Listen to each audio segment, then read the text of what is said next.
It's always like magic when we look out and the congregation arrives. So it's so nice to see you all here this morning. Good morning. Welcome to Accotink Unitarian Universalist Church. I am Judy Robison, your worship associate today. My pronouns are she and her.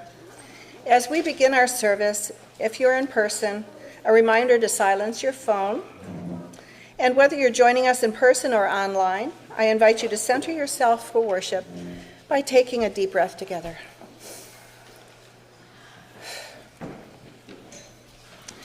We open and welcome to the ancestral people of this land, acknowledging that our church, like all of Burke, rests on the unceded territory of the Manahoac tribe of the Great Sioux Nation. We seek healing and the realization of justice with the people of this land, who live on in their descendants, the present-day members of the Monacan Indian Nation, the Patawomac Indian Tribe of Virginia, and the Piscataway Indian Nation. We honor the ancestors as we move toward healing so that all together shall one day know full justice. If you aren't new to Accotink, look around. Do you see people you haven't met or you haven't spoken to in a while? These people like you and they want to meet you. Help us to live up to our mission to be a welcoming and inclusive spiritual home for all by reaching out and making a connection. By visiting this congregation, newcomers are in a transition moment, and people in transitions are open to new friendships. That means that your new best friend might be here this morning, and this is your chance to get to know them before someone else does. Whether you're a longtime member or a newcomer or something in between, we encourage you to stay for our social hour immediately after the service. We're delighted that you decided to join us today. You may have heard of UUSJ, Unitarian Universalist for Social Justice. We have a table out there, and you've written letters, and you write a lot of letters. Thank you very much. We are excited to have Pablo DeJesus, the Executive Director of UUSJ, in the pulpit today. He will be up here, and he will give the sermon. So we're delighted to look forward to that. He has a background in government affairs, served in the office of the Governor of Puerto Rico, and then was asked to move to Washington, D.C. to be a liaison to Congress for Puerto Rico. He had a consulting business for a while, and then he came to UUSJ, where he has ably led UUSJ for a number of years, in spite of the fact that UUSJ never has quite enough money to do what it needs to do. That's where you come in, but we'll get to that later. UUSJ will be the outreach offering for October, and because Pablo is with us today, it's going to start today. So we're now part of October. Yeah. So he holds a master's degree in public policy, and he's a Public Policy International Affairs Fellow and a member of All Souls Church downtown. So please rise in body or in spirit for our chalice lighting.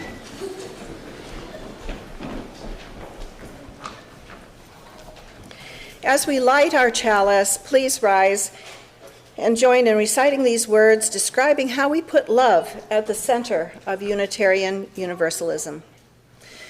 Love is the power that holds us together and is at the center of our shared values. We are accountable to one another for doing the work of living our shared values through the spiritual discipline of love. We are a land of many colors, and we are singing for our lives. We are a land of many colors, and we are singing for our lives. Somos de todos los colores, así cantamos y hemos de vivir.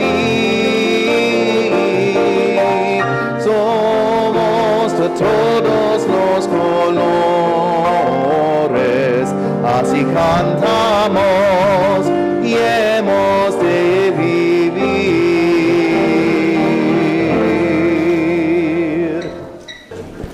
My name is Jessica Larson, and my pronouns are she and her, and I'm your Acting Director of Spiritual Development for today. I'm going to be sharing with you a story called We Care, a first conversation about justice by Megan Madison, Jessica Raleigh, and Cherie Miller. And I have some helpers, so I'm going to ask my helpers to come up here with me. My community is made up of humans, plants, and animals. I feel close to the people and pets who love me and keep me safe. I know my neighbors and the kids and grown-ups at my school. I recognize folks who take care of my neighborhood and the people I see when I go places like the library or the barbershop. We are all connected. In a community, we all have different things that we are able to do really well, things we're learning how to do, and things that we can't do on our own. That's why it's important that we work together. What each person does matter to the whole community. Communities are always changing, like when new neighbors move in, or a store closes, or a playground is rebuilt. And when communities are cared for, they stay healthy. Alexandra.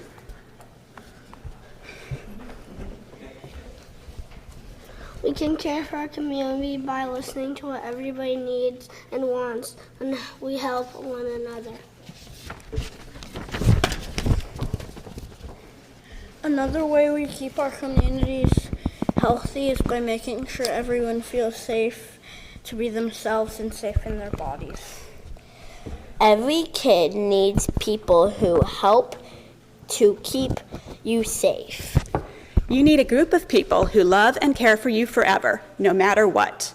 You also need extra grown-ups you can go to when you feel scared, angry, confused, or embarrassed. These are the people in your community who can help you when you get hurt or when you hurt someone else. In a healthy community, we are responsible for one another, which means that if someone in our community has a problem, everyone can help find the solution.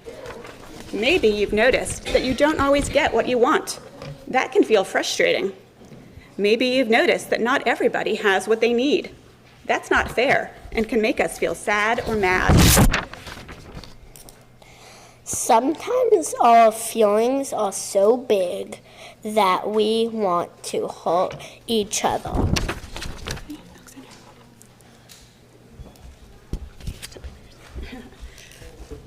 It's okay to feel that way, but it's never okay to hurt someone on purpose. That becomes a problem that needs a solution. Justice is how we work on a problem together as a community to make things right again for everyone. To find a solution, everyone needs to talk about what happened. We can be brave and tell each other how we feel and what we need. We can listen to people who are hurt and believe them. We can come up with ideas together. Everybody makes mistakes. Mistakes are a part of living, loving, and growing. It's okay to feel bad when you make a mistake, but it doesn't mean you are bad. You are bad. In real life, there is no such thing as bad guys. In real life, every person is good, even when they make mistakes. And we can learn how to not make the same mistakes again. No person and no community is perfect. Sometimes our communities are unhealthy. In unhealthy communities, the same problems keep happening over and over again. Usually it's because something bad happened and we haven't solved it yet. Different people have different ideas about how to help communities get better. Some ideas are about punishing people, but that can make a problem worse. Transformative justice are big words that mean people working together to solve problems and help make a community healthy again. It can take a long time, but there is always a solution. When a problem is solved, things don't always go back to the way they were before. But then can be better. That can be better. But that can be better, I mean. Sometimes conversations have to happen over and over for things to get better. Justice and healing usually take a lot of tries. That's why we need everyone's ideas, including yours, about how to make things right. Justice is hard work, so it's okay to feel tired and take a break. And it's good to celebrate every little step. Every day we can try again together. All right. Can I get a round of applause for my helpers here?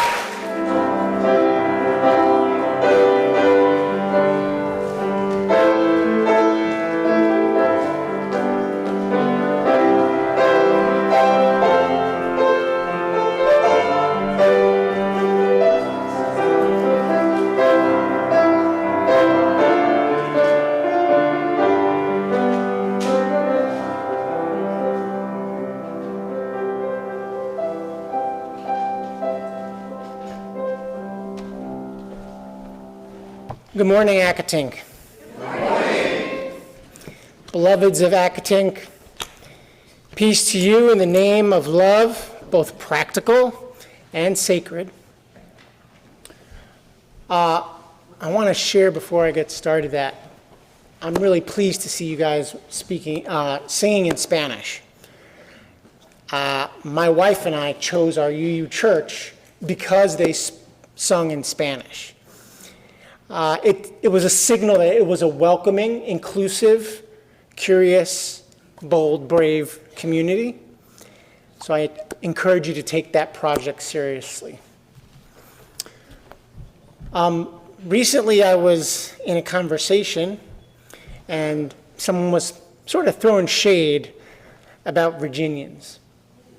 Really, they were sort of disparaging the state as a whole.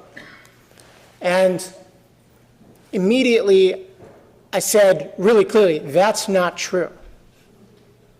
I know many UUs in Virginia who deeply care for justice, equity, and their communities. And they put their compassion into action. They sort of came back at me with some comments about the posture on issues in the state and the worldview and political tilt and inclinations over time. And I said, well, I can only speak from my perspective. And while I don't always see eye to eye with folks in Virginia, I know we agree heart to heart most of the time. And when I've asked them to be present in community, they've joined me shoulder to shoulder in the work. And isn't that what matters most in times such as these? And to be candid, to be very frank with y'all, I was mostly thinking of Accotink. I mean, your volunteerism, your various ministries, your witness, and your advocacy. You guys showcase compassion, you actively build community, you care for your neighbors, you live an expansive version of belonging.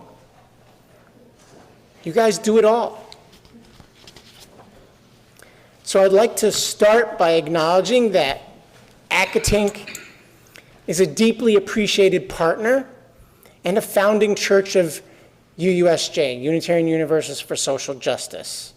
You've been with us on this journey since our inception. You live your UU values in ways large and small, both as individuals and as a community. You belong to that pesky tribe of people who put hand to the tiller and the oar. You navigate through tough terrain and choppy waters, and for the most part, you arrive together. and you belong to UUSJ, and we to you. We are optimists, idealists, and pragmatists in pursuit of justice. You're a testament to compassion, fellowship, and solidarity. We belong to each other in the work for justice and on behalf of love. And I feel that that's a legacy of care worth remembering and celebrating in this season of high tension and low tolerance. Because by all accounts and signals, here in the United States, we are in for some troublesome, deep winter of discontent, as Shakespeare put it, at least for the most vulnerable among us. As things get even more challenging, I want you to remember we've been together in this work through thick and thin. Through the ebbs and flows of energy and focus, attention and desire for the work at hand, we've belonged to each other. And in this relationship of ours, we have endured. The fellowship has been maintained. We've shown a capacity for spiritually disciplined engagement. We will need more of that to build it out further. To start with, our denomination, our houses of worship, your church, and take it beyond ourselves. We must find other communities of like mind and similar spirit and begin journeying together in defense of our democracy. We must relearn an entire package of skills that our spiritual and intellectual progenitors have deployed over time. So, special recognition to my partners among you in this relationship of belonging with Accotink over the years. I really want to celebrate Bob Shields and Dean and Kate Wander, and Ed and Mary Kringer, and John Peterson and Mary Vandermatten, and Marsha White, and can't forget Pete Fontenue and Pam Wagner-Cox. These are all folks that immediately come to mind easily for me and those of us at UUSJ when we think about Accotink and the powerhouse that you guys actually are. They've all lent their time and talent in various ways over the years, and I appreciate them. And yes, indeed, their treasure as well. So I invite you to do the same. UUSJ needs resources to meet the moment. Our principal constraint is resource. It's never a lack of clarity or creativity, know-how, or gumption. We have those things in spades. You guys have those things in spades. It's the resources to execute at the level UUs expect and the moment demands of us. Yet more than anything this morning, I want our time together today to be seen as a personal message of thanks for your fortitude and commitment to justice, an acknowledgement of your belonging to our justice-making collective. We belong to each other. As partners in this faith centered on love, we have covenanted to hold each other in care and compassion. Living up to those commitments can be difficult, but we need each other. We need deep-throated boosters for our positive, inclusive vision of America. We need steel-spined defenders of compassion and care. Our nation needs that. We belong to that circle of dreamers who believe in a beloved community of universal belonging, and we put our feet to motion to bring it into being. And in that context, I want to recognize you as those who've been living and learning and loving on the front lines in this season of transformation in our body politic. A shift has been in progress for some time and in many ways was telegraphed here in Virginia, particularly in Charlottesville. I've observed Virginia oscillate between practical, no-nonsense, fact-based politics and hyperbolic red-baiting rhetoric. I've seen the shifts between a posture in favor of entrepreneurial spirit and welcoming attitudes towards immigrants, a worldview that celebrates their new ideas and energy, towards an exclusive othering attitude. And in some cases, a vitriolic, hostile, just plain mean posture in Virginia's public discourse and governance. A politics simmering and fueled by indifference and hate. The intensity of the immigrant community roundup in Northern Virginia comes to mind as emblematic of this trend. The governor's consent to use the National Guard in support of the ICE mission is profoundly disappointing. The postings in legal spaces that immigrants should self-deport are disturbing. The undercurrent of hate driven by anti-Semitism and replacement theory is truly terrifying. And perhaps these have always been here, hiding in the dark corners of Nova and the wild spaces between upstate and downstate, or the shadows and haze of the Blue Ridge. However,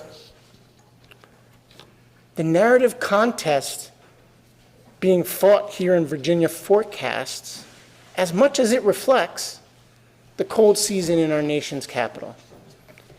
And unfortunately, we're now facing a season where the winds of power have shifted in Virginia and our nation's capital, and it is much the same in many other parts of the United States. Now, the version of federalism that has descended upon we the people is like an Arctic cyclone, bringing challenges of free speech, access to the ballot box, a seeming disregard for constitutional norms, an indifference to local community autonomy, and an apparent ease with unlawfulness. That set of challenges is further aggravated when combined with what appears to be an appetite for political retribution. It makes it a uniquely bitter moment.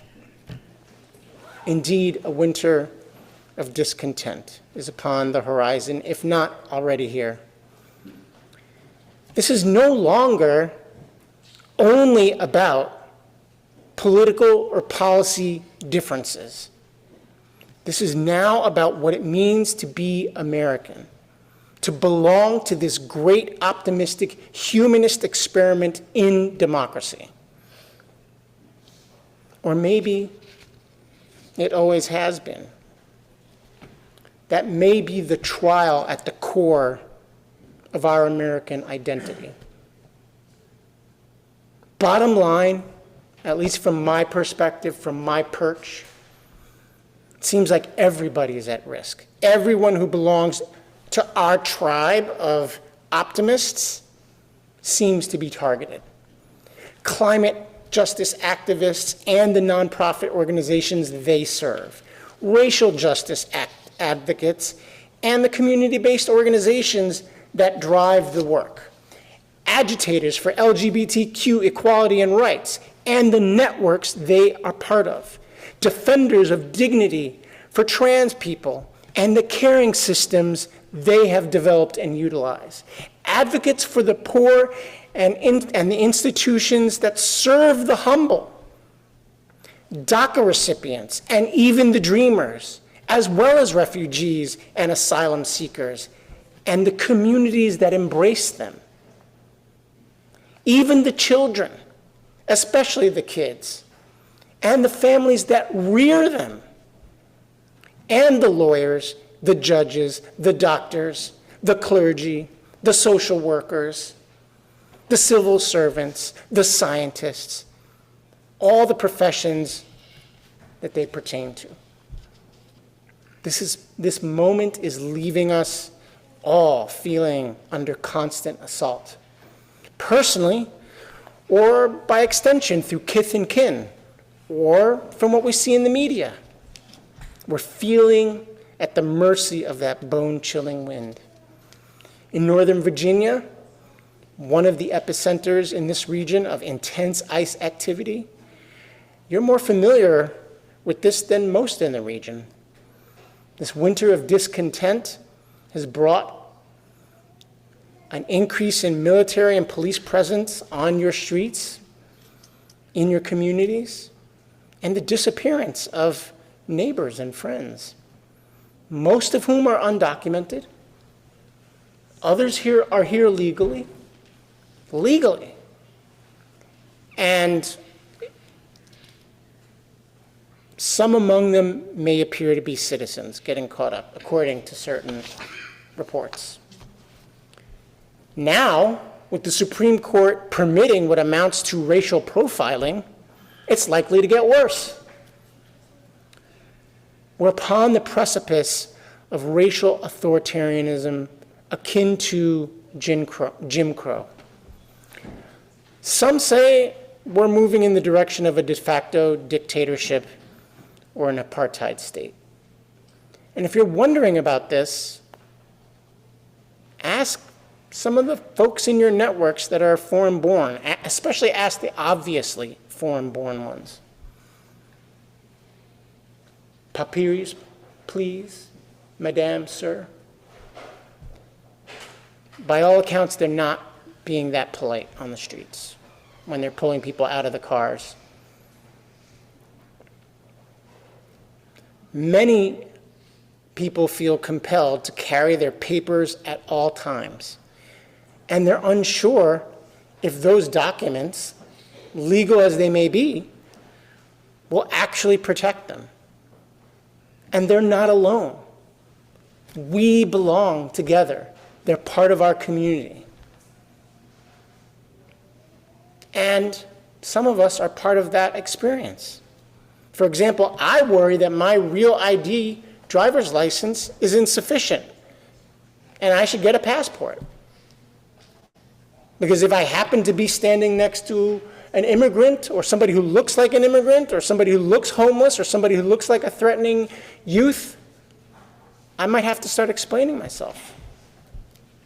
I worry about traveling to and from my wife's hometown in El Paso, Texas, because that's pretty close to the border, and some of these actors are flexing in disturbing ways. As a household, we worry about my 9-year-old. How might he prove that he is a citizen if he's challenged or if he's scooped up with others? We worry, does he know at least 3 telephone numbers of people who he can call and who will answer in case the worst happens? And we now worry that his name, his given name, will get him into trouble. And who would we call? We have no lawyers in the family. What will we do? Is that Thomas Jefferson's life, liberty, and pursuit of happiness, as stated in the Declaration of Independence? Are those the constitutional rights, freedoms, and protections ensured by our country's Constitution? My son's name is Javier Keoki Ivan Antonio DeJesus Duarte. That's a name that sticks out like a sore thumb. We gave it to him in joy and pride, adding all his uncles, combining geographic locations where our families came from. It's a long and proud and creative name, and on paper it could get him into trouble? What about my right to name my kid whatever the heck I want and not have to worry about reprisals for that by the state of all actors? How is my expectation of due process to protect my child when I'm not on hand and even if I am present, standing up to these times of trial in our nation? Is this the Republican form of government for the states we separated from a monarchy to achieve? I was on a call with several national leaders in the civil rights policy space. The through line in their comments was, it's probably going to get worse, and we need to stick together in fellowship and solidarity to get through it. We need to remember that we belong to each other. If being a nation that adheres and agrees to conventions and our Constitution means being for law and order, I'm for law and order.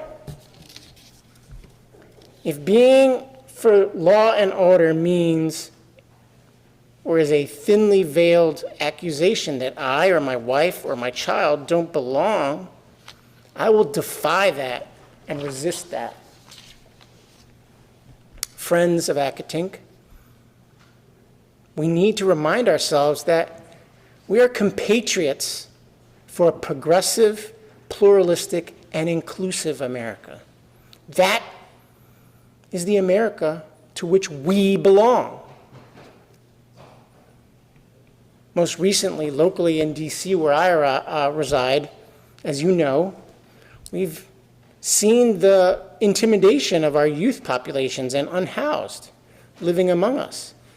And we sounded the alarm about that treatment spreading to other communities. And according to most community reports, the focus on the unhoused was primarily a pretext for the further roundup of immigrants. And by most community reports, the focus on youth was a coordinated, seeming punishment of young black males. My friends, you need to be vigilant. We all need to be vigilant. We all need to mind the othering and the shift in narrative about who belongs, who merits compassion and care, and who can claim membership in our communities. You're familiar with this pattern, the narrative struggle being waged, having been on the front lines year after year, election after election, in a purple state. History teaches us, including our own Unitarian Universalist history, that when such a winter of discontent descends upon us, the winds cut hardest against those who are poor, marginalized, and othered, to use the biblical term or frame, the stranger or the sojourner. But make no mistake, you are a stranger to the pernicious fellowship in favor of minimalist democracy and a republic of plutocracy and oligarchy, and deployment of a Unitarian theory of executive power. I mean, Exodus 2:22 King James is somewhat apt here, at least to my ears and memory. We're all strangers in a strange land, one that increasingly seems to celebrate autocracy, authoritarianism, and flirts with Christian theocracy.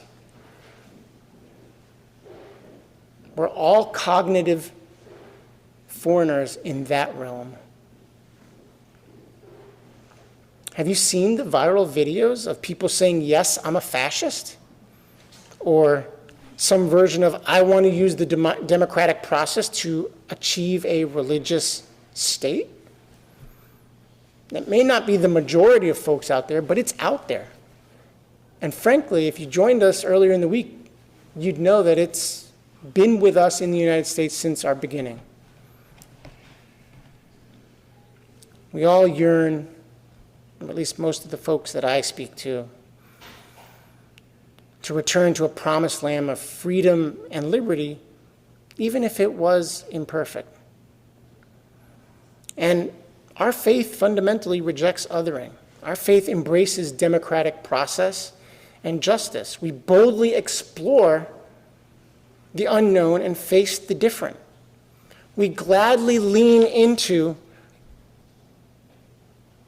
fellowship with curiosity. We recognize the common humanity that unites us all. We welcome the stranger with care and compassion. We proudly attest that we are all born in original blessing, and we belong to each other in the great human family. Our faith demands a deep, abiding love that is firmly for justice. And it is not just the stranger under attack. It's all of us. We're all in solidarity in that work of care and compassion. History teaches us that these winds can be sharp for those of us who have the moral fortitude and spiritual discipline to resist and defy Caesar, Rome, the hegemony, as it tries to convince us to forsake our power, to trick us into thinking that we're alone in our fear or consternation or our desire to object to what we observe going on. Those winds can be bitter for those of us who maintain a commitment towards universal community of humankind. In such an hour, such a season of cold, profound, uncaring, progressive communities of faith like ours must remember that we do not serve the state, but instead we consent to be governed by it. And we are the conscience of our body politic. That is where our spiritual discipline belongs. Our sacred texts and faith tradition call us to lead with moral courage rather than following in fear or turning a blind eye to injustice. That is our first step in cultivating compassion, providing care, and offering community. We must remember that as a faith tradition, we have covenanted to meet injustice with our voice, our voices, our witness. And we refuse to be silent, for we know silence equals consent. That is our axiom for delivering care in community, in fellowship. We must remember the example of our ancestors, of our spiritual progenitors. We can also withdraw our consent in ways big and small. As people of faith and moral conscience, as individuals and communities, we need to lean into every instance possible, each small effort, and every act of defiance that we can manage. Each time we lean into the example of the Buddha or the Good Samaritan, we're working to bend the moral arc of the universe towards justice. Each time we recall a biblical verse or proverb or a hadith that teaches us mercy, compassion, and community care, we're living into love as a sacred religious value. So I ask you, as people in your community, some of whom are leaders among networks, to continue taking your place shoulder to shoulder, both literally and figuratively, with those who are suffering harm. We belong to each other. I'd invite you to turn to your neighbor in the pew and say, we belong to each other.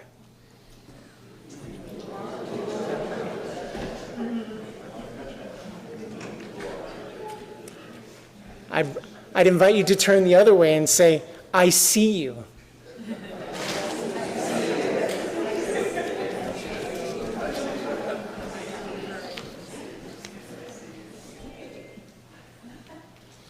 So I ask you to see those who dwell in the darkness, in the corners, to hear those who are suffering the seasons of man-made plagues of indifference and hate. For we know those are the age-old evils of mankind, of humankind, excuse me. And remember, we belong to each other. Let the people around you know that Accotink has not forgotten or forsaken them. Declare publicly and loudly that your faith is grounded in love. Roar like a pride of lions. That our faith tradition has sympathy and offers fellowship. Sing as the songbird, that our faith provides solidarity and succor.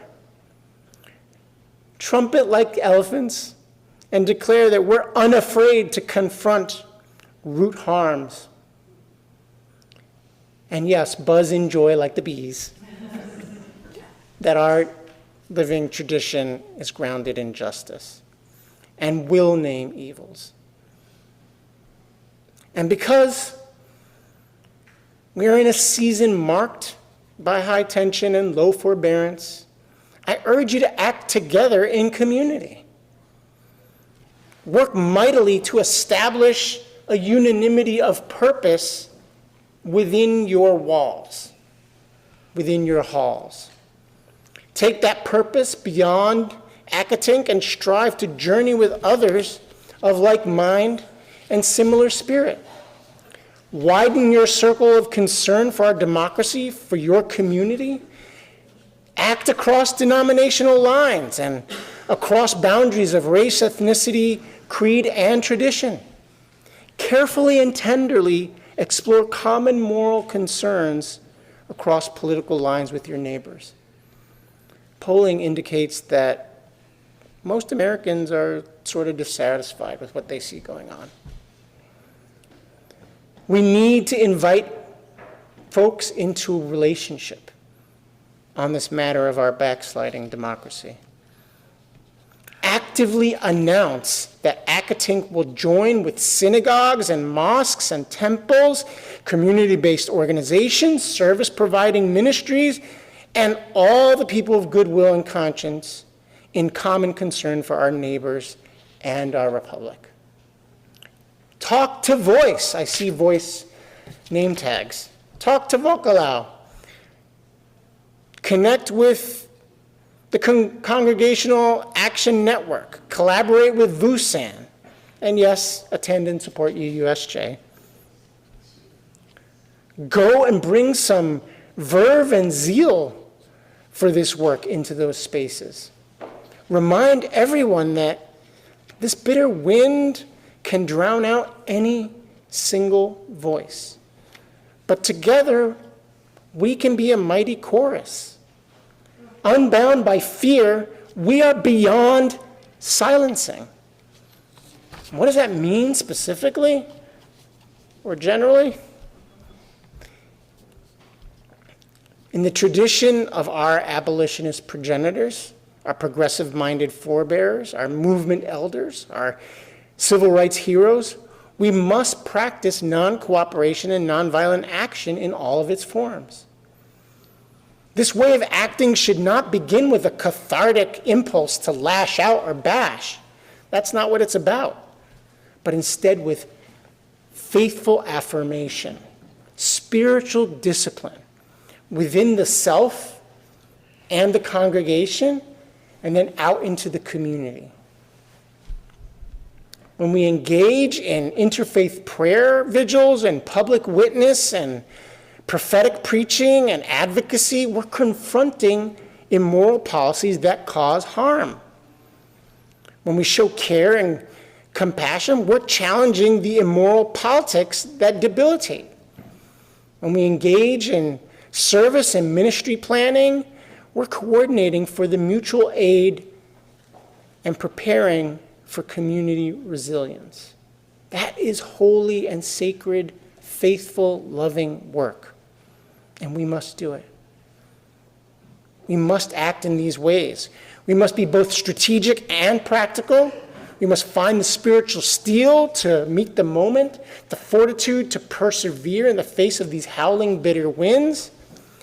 This night must seem long, or this night may seem long. The wind sharp, and you may feel overwhelmed by the tasks at hand. You may feel this winter will not end.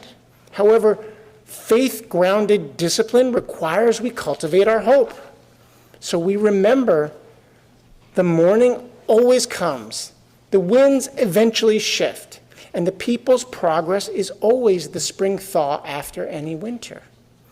And for every contraction and re-entrenchment, we eventually see an expansion and a flowering. The terror here is that none of us knows when that'll occur. Nobody can promise it will happen anytime soon. We can only say with certainty that it will require many hands, each doing a small part of the work as able, but with resolute conviction. For we know that the long arc of the moral universe bends towards justice, but injustice is a rigid, persistent human tendency. That is the struggle that requires compassion. To bend the arc requires many hands shaping that curve with love. That is where we belong. It's an effort where each person carries some water and each generation does its part. That is our community. That is what we do at UUSJ. Our part, carrying water for Unitarian Universalist values in the federal forum. It's never easy, but it's always worthwhile and meaningful, and in my opinion, never more so than now. That is why we belong to each other, Accotink and UUSJ. So on behalf of UUSJ, thank you for your support of this work through your attention and donations. Please side with love, feed your spirit, defy hate with joy at all times, refrain from indifference, remain in fellowship, rest when needed, and never forget that we are indeed the ones we've been waiting for. We belong to each other. Blessings and peace. Thank you very much. Take a deep breath. That was a long, important message that we had. And please rise now in body or in spirit and join in our closing words as we extinguish our chalice. You can join me in the community blessing with these words of David Bumbaugh. This church is dedicated to the proposition that behind all our differences and beneath all our diversity, there is a unity that makes us one and binds us forever together in spite of time, death, and the space between the stars. We pause now in silent witness to that unity. Now that we have been nourished by this welcoming and inclusive spiritual home, let us go out into the world, inspired to live our values. Love in action. Blessed be.